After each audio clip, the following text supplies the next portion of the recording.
¿Quieres saber un poco más acerca de la eyaculación retardada? Pues quédate a ver el vídeo que te lo cuento. Mi nombre es María Fernández, soy fisiosexóloga y hoy estoy aquí para hablarte de la eyaculación retardada. Teniendo en cuenta el buen recibimiento que ha tenido el vídeo de disfunción eréctil y de eyaculación precoz, hoy vamos a hablaros de la eyaculación retardada, es decir, todo lo contrario.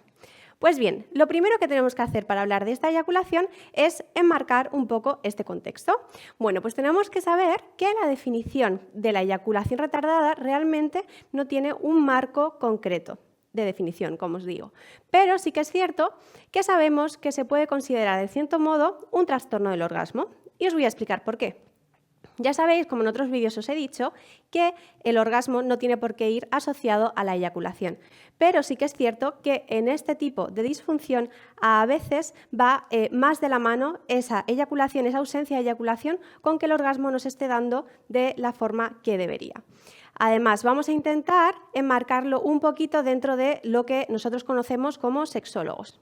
¿Qué sería la eyaculación retardada? Bueno, pues sería una dificultad para eyacular o un retraso marcado en esa eyaculación y suele presentarse principalmente durante el coito o la penetración. ¿Qué más? Tenemos que saber que esta eyaculación retardada es una condición médica o psicológica que no debe estar asociada a ningún trastorno, a ningún tipo de diagnóstico psiquiátrico. Además, para diagnosticar esta disfunción, esta eyaculación retardada, tenemos que tener en cuenta dos síntomas. Tienen que persistir siempre estos dos síntomas. El primero es el retraso marcado, la irregularidad o la ausencia de eyaculación en el 75 o el 100% de las ocasiones, durante al menos 6 meses de evolución, desde que esta disfunción aparece. Y luego, el segundo y más importante, debe producirse siempre una angustia personal de cara a que la eyaculación retardada se produzca. Si no aparece esa angustia personal, la persona realmente está satisfecha con su actividad sexual, no lo consideraríamos una disfunción. Además, esta eyaculación retardada va a aparecer normalmente más allá de los 20-25 hasta los 45 minutos desde que se inicia la actividad sexual y desde que se inicia esa estimulación sexual, como decimos. En casos de que la eyaculación directamente esté ausente, lo que vamos a hacer es descartar que haya cualquier tipo de patología orgánica. Esto lo hará el urólogo, ¿vale? Y lo que intentaremos será derivar a ese profesional de referencia. Por otro lado, ¿qué dicen los estudios acerca de la eyaculación retardada? Pues bueno, tenemos que saber que lo que los estudios nos dicen es que hay una prevalencia de entre el 1 al 8% de la población que sufre esta disfunción. Pero sí que es cierto que ese 8% se va acercando más cuando la persona está más cerca de los 50 años o está por encima. Entonces, aunque sí que pueda estar presente esta disfunción en personas menores de 50, ese 8%, como os digo, va a estar más cercano a personas mayores de los 50 años. Además, os cuento aquí que tenemos en uno de los últimos estudios publicados. Lo que nos cuentan es que las personas que tienen esta disfunción, esta eyaculación prematura, consiguen eyacular con la masturbación en el 75% de los casos y solo en el 25% no logran eyacular cuando hay masturbación o cuando hay cualquier tipo de estimulación sexual. Además, en este estudio lo que se hace es que se utiliza una muestra de 1.246 personas de hombres sexualmente activos de entre 18 y 59 años y vemos que ese porcentaje de personas que tienen la disfunción es en torno al 7,78%, como hablábamos antes, entre el 1 y el 8. Y también vemos aquí que la horquilla de edad sobrepasa los 50 años, es hasta los 59. Entonces, seguramente ese porcentaje esté más relacionado con las personas mayores de 50 años. Y normalmente, lo que os decía, el 7,78% tiene una incapacidad para alcanzar el orgasmo o llegar al clímax. Como os decía, suele estar relacionado con un trastorno del orgasmo.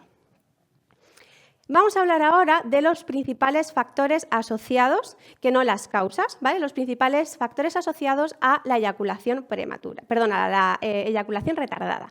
Bueno, pues los primeros van a ser los fármacos. Fármacos tipo antidepresivos, antihipertensores o antipsicóticos. También puede venir de la mano de ciertas enfermedades crónicas, como la diabetes, la esclerosis múltiple. Suele también venir asociado a un umbral eyaculatorio elevado. ¿Qué significa esto? Pues que son personas que necesitan una estimulación mayor para conseguir que la eyaculación se presente. Luego también puede venir asociado a lesiones en la médula espinal. Ciertas cirugías de próstata, traumatismos y bloqueos a nivel de los conductos eyaculatorios, algunos accidentes cerebrovasculares, trastornos hormonales, el alcohol y las drogas, ciertos factores también asociados al envejecimiento de forma natural, el miedo al fallo en el rendimiento sexual y la dificultad también a la hora de acoplarse a la pareja. Pero, ¿por qué se produce? Bueno, pues se produce por un compendio de las cosas que hemos visto a las que va asociadas. La primera de las causas, como hemos dicho, puede ser el envejecimiento natural. A partir de los 50 años puede aparecer. También puede venir asociado a ciertas anomalías genéticas, ciertas causas anatómicas o patologías neurológicas, también a enfermedades endocrinas, pues como decimos puede ser la diabetes, a ciertas causas infecciosas o inflamatorias que pueden ser también en la zona genital, a la medicación, fármacos de los que hemos hablado antes y algunos factores psicológicos.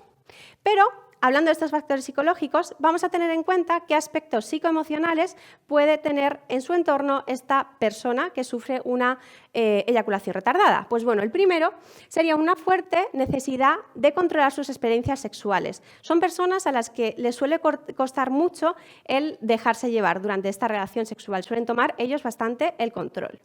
Por otro lado, puede aparecer, que no siempre aparece, una falta de deseo sexual. Puede estar asociado o no. Hay veces también que, como os decía, como el umbral eyaculatorio está bastante elevado, necesitan una estimulación peneana o mental bastante más alta. Entonces, para estas personas, la estimulación que puedan tener en pareja o que puedan tener de forma individual puede ser insuficiente. También el miedo o el rechazo a que se produzca un embarazo cuando estamos hablando de relaciones sexuales en pareja. El miedo a dañar o a ser dañado también físicamente por la pareja, por el acompañante sexual. Ciertos sentimientos también de culpa y juicios morales o religiosos que puedan afectar a esta eyaculación. El estilo propio de masturbación, como hemos dicho, esa dificultad de réplica porque necesito al final que el estímulo sea un poquito más potente o que sea diferente.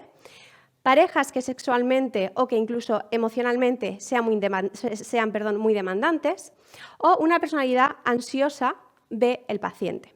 ¿Y qué tratamiento vamos a hacer para abordar esta eyaculación retardada? Pues bien, vamos a trabajar siempre de la mano de otros profesionales.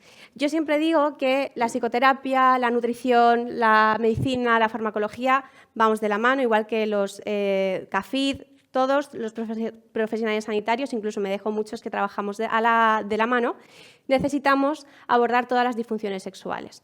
Entonces también, como os decía, la fisioterapia va a tener un papel, que es de lo que voy a hablaros ahora. ¿Qué es lo que hacemos los fisios de suelo pélvico, los fisiosexólogos, en el tratamiento de la eyaculación retardada? Pues bueno, lo primero que vamos a hacer va a ser trabajar el autoconocimiento pélvico y la excitación. Vamos también a entrenar ciertas técnicas de suelo pélvico y de también control abdominal, control lumbar, ciertas técnicas también para la facilitación del orgasmo. Vamos a fomentar la comunicación en pareja, aunque evidentemente esto se hará de la mano del psicoterapeuta. Les vamos a enseñar ciertas técnicas también de focalización en el placer y en la penetración. Favoreceremos la excitación y el dejarse llevar con la pareja o de forma individual, de nuevo. Y sobre todo, esto es una técnica que es muy interesante, la focalización sensorial, es decir, focalizar en lo que sentimos durante toda la estimulación sexual o simplemente sin buscar un acople sexual, sin buscar un coito e intentar que el objetivo final pues, no sea eso, no sea la penetración, no sea el coito, sino sea más el placer, el sentir y el disfrutar. Y con todo esto, espero haberte ayudado a entender un poquito más qué es esta disfunción y si tienes alguna duda te invito a que nos lo dejes en comentarios y ya sabes, te he hablado antes de ciertos vídeos de disfunción eréctil y de eyaculación prematura, si quieres verlos también te lo dejamos en la descripción. Bueno, espero que este vídeo te haya gustado, que te sirva, que te ayude. Ya sabes que puedes ver otro montón de vídeos aquí mismo, visitarnos en nuestra web fisioterapiaonline.com o suscribirte a tu canal de Fisio Online.